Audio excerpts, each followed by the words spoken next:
Hello students, today we discuss about very interesting topic strategic control and evaluation.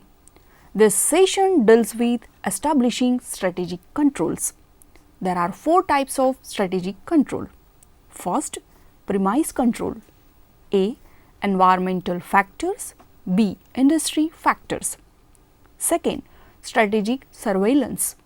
Third, special alert control. Fourth, implementation control. A. Monitoring strategy thrust. B. Milestone reviews. The chapter will explore the idea of operational control system. Operational control systems are derived from the requirements of the management control system. Control standards are broadly divided into two categories. First, qualitative standard. Second, quantitative standard. Now students, our first point is strategic control. Strategic control focuses on the dual questions of whether first, the strategy is being implemented as planned, and second, the results produced by the strategy are those intended. This definition refers to the traditional reviews and feedback stages which constitutes the last step in the strategic management process. Normative models of the strategic management process have depicted it as including three primary stages: strategy formulation, strategy implementation, and strategy evaluation, that is control. Strategy evaluations concerned primarily with traditional control process, which involves the review and feedback of performance to determine if plans, strategies, and objectives are being achieved, with the resulting information being used to solve problems or take corrective actions. Recent conceptual contributors to the strategic control literature have argued for anticipatory feed-forward controls that recognize a rapidly changing and uncertain external environment. Swayam and Steinman in 1987 have made preliminary efforts in developing new systems to operate on continuous basis, checking and critically evaluating assumptions, strategies, and results. They refer to strategic control as the critical evaluation of plans, activities, and results, thereby providing information for the future action. Swayam and Steinman, based on the shortcomings of feedback control, two central characteristics of these feedback control is highly questionable for control purposes in strategy management. A. Feedback control is post-action control. B. Standards are taken for granted. Swayam and Steinman proposed an alternative to the classical feedback model of control. Three steps model of strategic control, which includes premise control, implementation control, and strategic surveillance. Pierce and Robinson extended this model and added a component, special alert control, to deal specifically with low probability, high impact threatening events. Strategic control involves tracking a strategy as it's being implemented. It's also concerned with detecting problems or changes in the strategy and making necessary adjustments. As a manager, you tend to ask yourself questions such as whether the company is moving in the right direction or whether your assumptions about major trends and changes in the company's environment are correct.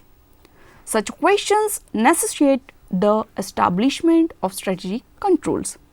Now, there are four types of strategic control. First, premise control. A. Environmental factors. B. Industry factors. Second, strategic surveillance. Third, spatial alert control. Fourth, implementation control. A. Monitoring strategy thrust. B. Milestone reviews. Now, first, premise control in strategy control. Every strategy is based on certain planning premises or predictions. Premise control is designed to check methodically and constantly whether the premises on which a strategy is grounded on are still valid. If a person discovers that an important premise is no longer valid, the strategy may have to be changed. This is because the strategy can be adjusted to reflect the reality. Planning premises assumptions are established early on in the strategic planning process and act as a basis for formulating strategies. Premise control has been designed to check systematically and continuously whether or not the premises set during the planning and implementation processes are still valid. It involves the checking of environmental conditions. Premises are primarily concerned with two types of factors. A. Environmental factors. For example, inflation, technology, interest rates, regulation, and demographic social changes. B. Industry factors.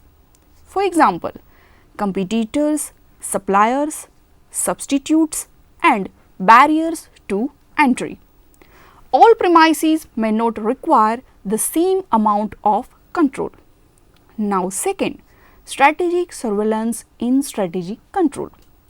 Strategic surveillance is designed to observe a wide range of events within and outside of organization that are likely to affect the track of the organization's strategy. It's based on the idea that can uncover important yet unanticipated information by monitoring multiple information sources. Such sources include trade magazines, journals such as the Wall Street Journal, trade conferences, conversations, and observations. Compared to premise control and implementation control, strategic surveillance is designed to be a relatively unfocused, open, and broad search activity. Strategic surveillance is designed to monitor a broad range of events inside and outside the company that are likely to threaten the course of the firm's strategy. The basic idea behind strategic surveillance is that some form of general monitoring of multiple information sources should be encouraged, with the specific intent being the opportunity to uncover important yet unanticipated information. Strategic surveillance appears to be similar in some way to environmental scanning. Environmental scanning usually is seen as part of the chronological planning cycle devoted to generating information for the new plan. By way of contrast, strategic surveillance is designed to safeguard the established strategy on a continuous basis. Now, third, spatial alert control in strategic control. A spatial alert control is the rigorous and rapid reassessment of an organization's strategy because of the occurrence of an immediate unforeseen event. An example of such event is the acquisition of a competitor by an outsider. Such an event will trigger an immediate and intense reassessment of the firm's strategy. A spatial alert control is the need to thoroughly and often rapidly reconsiders the firm's basic strategy based on a sudden unexpected event. The annalists of recent corporate history are full of such potentially high impact surprises, that is, natural disasters, chemical spills, plane crashes, product defects, hostile takeovers, etc. While Pierce and Robinson suggest that spatial alert control be performed only during strategic implementation. Preble recommends that because spatial alert controls are really a subset of strategic surveillance, that they be conducted throughout the entire strategic management process. The characteristics of each control component, including the component's purpose, mechanism used to implement it, the procedure to be followed, degree of focusing, information sources and organizational personnel to be utilized. Now fourth, implementation control in strategic control. Implementing a strategy takes place as a series of steps, activities, investments and acts that occur over a long period. As a manager, mobilize resources, carry out spatial projects and employ or reassign staff. Implementation control is the type of strategic control that must be carried out as events unfold. Now, there are two types of implementation controls. First, strategic thrusts or projects. Second, milestone reviews. Strategic thrusts provide information that helps to determine whether the overall strategy is shaping up as planned. With milestone reviews, monitor the progress of the strategy at various intervals or milestones.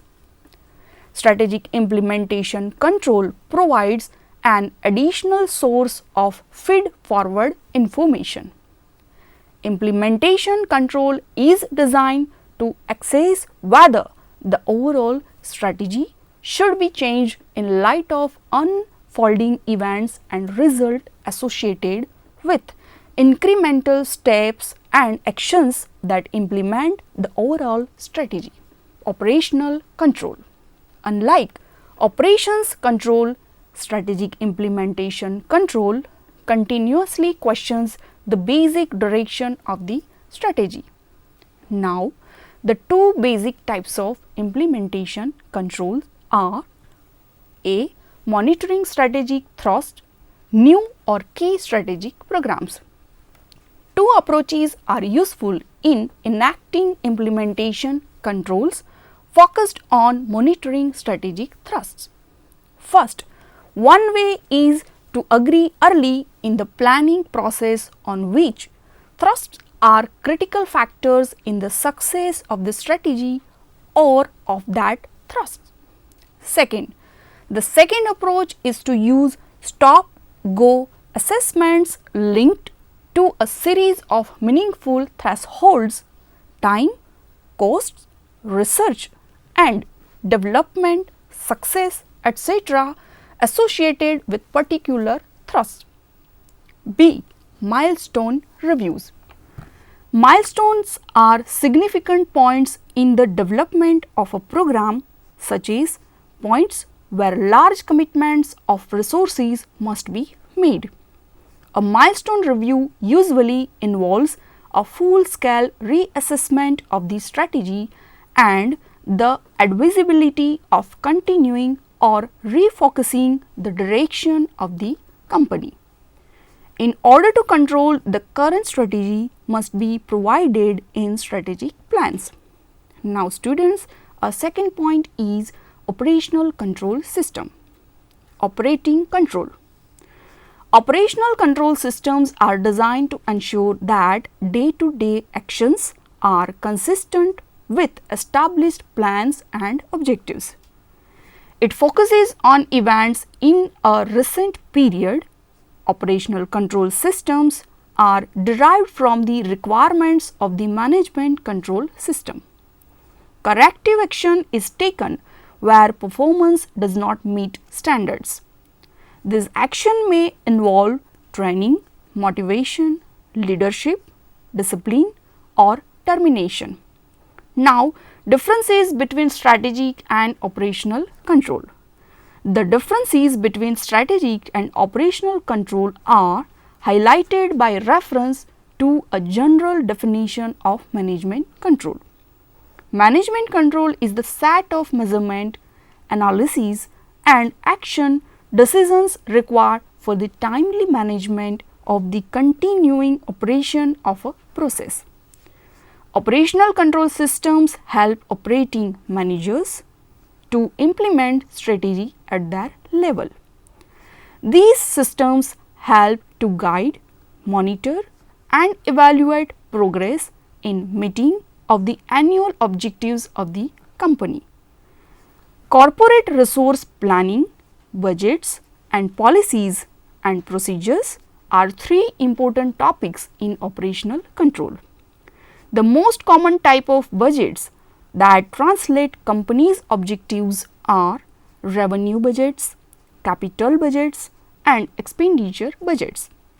Many organizations have shifted their focus away from traditional budgets to rolling budgets or rolling forecasts. Now, time control measurement techniques of operation. Control of operation network models.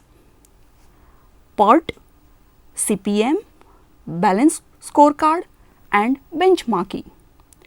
Program evaluation and review techniques, that is PERT, and the critical path method, that is CPM, are two popular quantitative analysis techniques that help managers to plan, schedule, monitor, and control large and complex projects. After the Special Projects Office of the US Navy introduced it on the Polaris missile project in 1958, PERT was widely credited with helping to reduce by 2 years the time for the completion of the missiles engineering and development programs. Around the same time, DuPont, with the help of Remington Rand, created a similar network planning approach called the critical path method, that is CPM. The result of their efforts was a network model termed the critical path method. Now, there are 6 steps common to both PERT and CPM. The procedure is: first, define the project and all of its significant activities or tasks. Second, develop the relationships among the activities. Decide which activities must precede and follow others. Third, draw the network connecting all of the activities.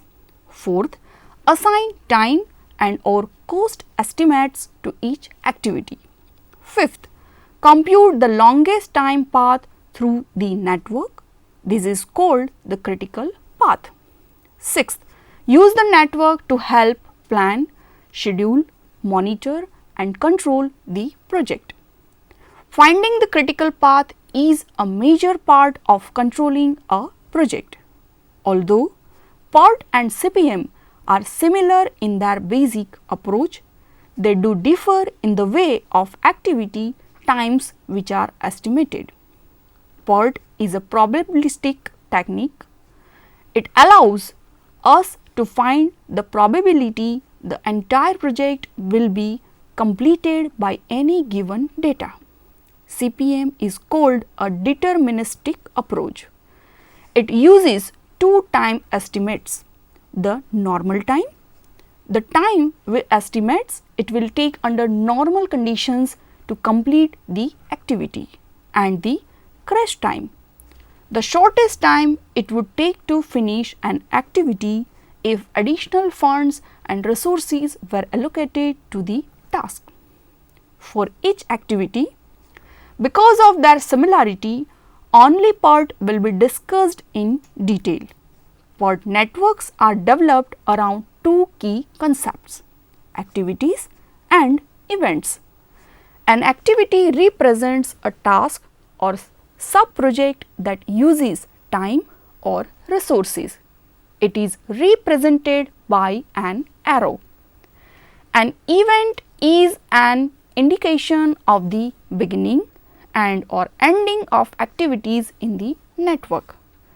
It is denoted by a circle which contains a number that helps identify its location.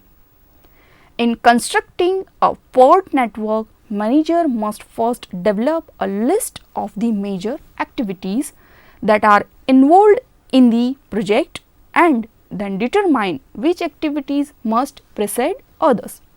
The next step is constructing a network diagram, a graphic depiction of the interrelationship among activities. Developing the diagram may also include providing initial time estimates for the duration of each activity. Providing activity time estimates is not always an easy task. For this reason, the developers of pod employed a probability distribution based on 3 time estimates for each activity. Optimistic time A, most likely time M, and pessimistic time. Pod is especially useful for planning and controlling large projects, particularly if there are uncertainties about activity durations and or trade-offs between resource usage and projects completion times. Now, the balance scorecard. The balance scorecard, that is BSC, is a concept that combines financial and non-financial measures, short-term and long-term goals, the organization's market performance and internal improvements, past outputs and ongoing requirements.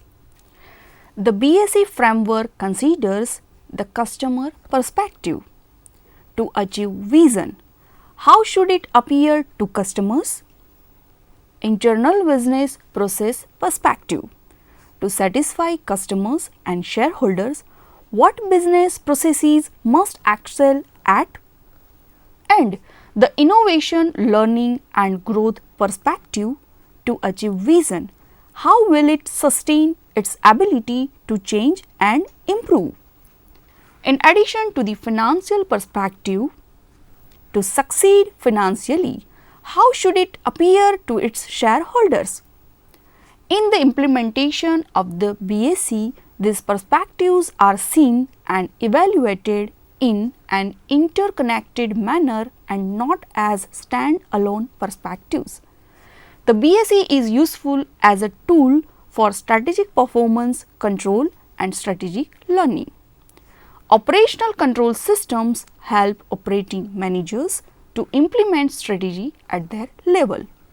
These systems help to guide, monitor and evaluate progress in meeting the annual objectives of the company.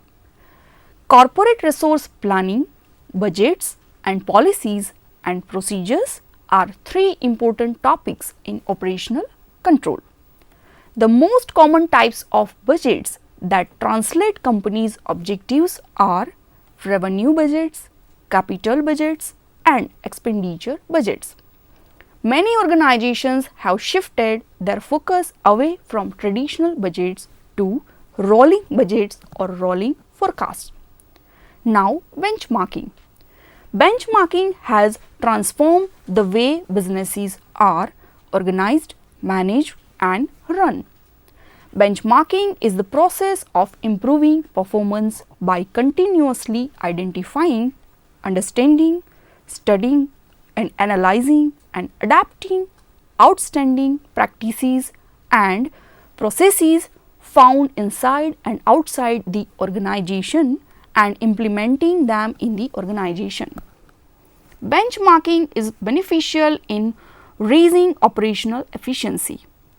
Operational efficiency leads to gains in productivity that can result in increased profits.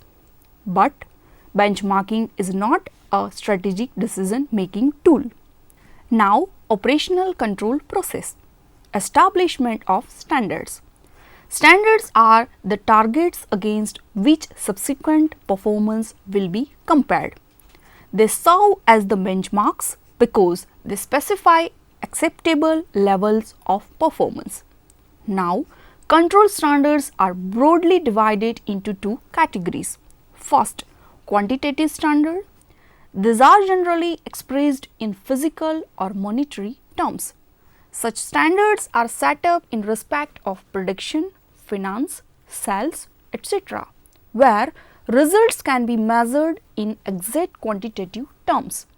Now, quantitative standards may further be divided as time standards. Time standards state the length of time it should take to make a certain goods or perform a certain services. For example, an airline has a standard time span in which to make a certain trip. Cost standards. Cost standards are based on the cost of producing the goods or services. For example, the material cost might be rupees 10 per unit. Cost standards specify the cost limits within which results should be achieved. Productivity standards. Standards of productivity are based on the output of goods or services during a set time period. For instance, a productivity standard might be to complete 10 units or serve 150 customers per hour. Revenue standards. They arise from attaching monetary values to sales. They may include such standards as revenue per passenger mile, average sales per customer or sales per capita in a given market area. Now, second, qualitative standards. Standards of quality are based on the level of perfection desired in respect of certain intangible items such as goodwill, employee morale, industrial relations, etc. Tests, surveys and sampling techniques are used to prove human attitudes. Now, how to set these standards? Setting standards for every operation is an unavoidable task of management. First, before setting standards, an executive must study the characteristics of the work. Second, executives must consider ordinarily flexible and generally acceptable levels of good performance in terms of work characteristics. Third, as nature of work differs with every operation, that is unit, the characteristics are different and so are the standards. Fourth, standards are set thus depending on the characteristics of the task. Now, requirements of performance. Set in precise quantitative terms, flexible enough to modify whenever required, clear and understandable to all, workable and acceptable. Take care of all critical points that cover the entire organization. Revise periodically and keep up to date. The actual performance of employee is measured against the standard fixed for his job.